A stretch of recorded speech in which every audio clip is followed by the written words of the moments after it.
YouTube channel Vikas Sir Accountancy Amritsar. Today I am going to discuss about the capital adjustment in case of admission of a partner. आज हम case discuss करेंगे जब हमने old partners की capital को adjust करना है according to new ratio and adjustment is to be made through current account. तो इसमें क्या करते हैं, सबसे पहले हम कंबाइंड कैपिटल निकालते हैं न्यू फर्म का. न्यू फर्म की कंबाइंड कैपिटल कैसे निकलती है, जितना नया पार्टनर का कैपिटल कंट्रीब्यूशन है उसको उसके शेयर ऑफ प्रॉफिट के रेसिप्रोकल के साथ मल्टीप्लाई करते हैं. वो हमारे पास आ गई combined capital of new firm, और जो कंबाइंड कैपिटल आएगी उसको हम डिवाइड करेंगे among all partners in new ratio. आज हमने करना है एडजस्टमेंट करनी है ओल्ड पार्टनर्स की कैपिटल को अकॉर्डिंग टू न्यू रेशियो करना है. इसके लिए हमें क्या करना है, सबसे पहले combined capital of new firm निकालनी है.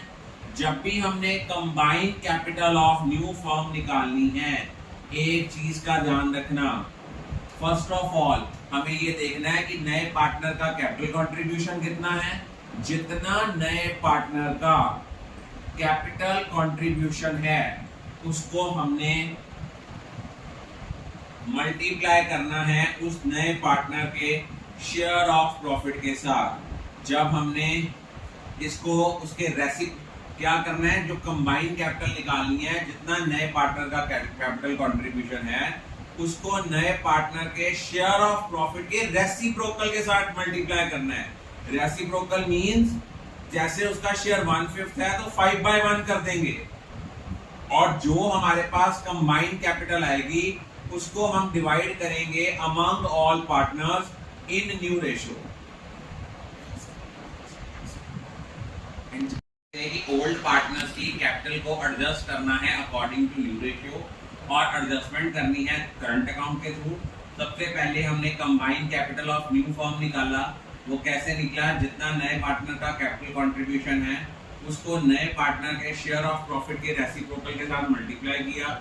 हमारे पास नई फर्म की कैपिटल आ गई, उसको डिवाइड किया among all partners in new ratio. Suppose हमारे पास एक्स और वाई दो पार्टनर्स हैं जिनकी प्रॉफिट शेयरिंग रेशियो है 3:2. उन्होंने जेड को एडमिट किया विद 1/5 शेयर ऑफ प्रॉफिट और कैपिटल कंट्रीब्यूशन है 80,000. नई रेशियो है 2:2:1. तो सबसे पहले हमने सारी नई फर्म की कंबाइंड कैपिटल निकाली इंक्लूडिंग न्यू पार्टनर. तो 80,000 उसका कैपिटल कंट्रीब्यूशन था और उसका शेयर ऑफ प्रॉफिट था 1/5. उसका 5/1 किया, दैट विल बी 4 लाख. इस 4 लाख को हमने 2:2:1 में डाला, वो आ गई एक्चुअल कैपिटल रिक्वायर्ड. लेकिन इन रियलिटी हमारे पास actual capital balance after adjustment था x का 140, y का 180 और z का 80. लेकिन जबकि हमने x का कैपिटल कंट्रीब्यूशन चाहिए था 160. इट मींस अगर किसी का कैपिटल कंट्रीब्यूशन कम है, बैलेंस कम है और रिक्वायर्ड ज्यादा है, उससे पैसे लेने हैं, उस कंसर्न्ड पार्टनर की करंट अकाउंट को क्या करना पड़ेगा, हम लोग करेंगे डेबिट. और इसको उसको हमने करंट अकाउंट को क्या कर दिया, डेबिट. तो एंट्री आएगी बाय एक्स करंट अकाउंट, और जिसका मान लो कैपिटल कंट्रीब्यूशन जो था, रिक्वायर्ड जो था, वो था कम, और इन रियलिटी में बैलेंस जो है वो ज्यादा है. इट मीन हमने उनको पैसे देने हैं, उनको क्या करना पड़ेगा, उनके पैसे उनको रिफंड करने हैं. उसके करंट अकाउंट को क्या करना पड़ेगा, क्रेडिट करना पड़ेगा. एंट्री करेंगे, जैसे y का है, y के केस में कितना हो जाएगा 2y करंट अकाउंट. देखो बेटा, जिससे पैसे लेने हैं उसके करंट अकाउंट को डेबिट करना है, जिसको देने हैं उसके करंट अकाउंट को क्रेडिट करना है.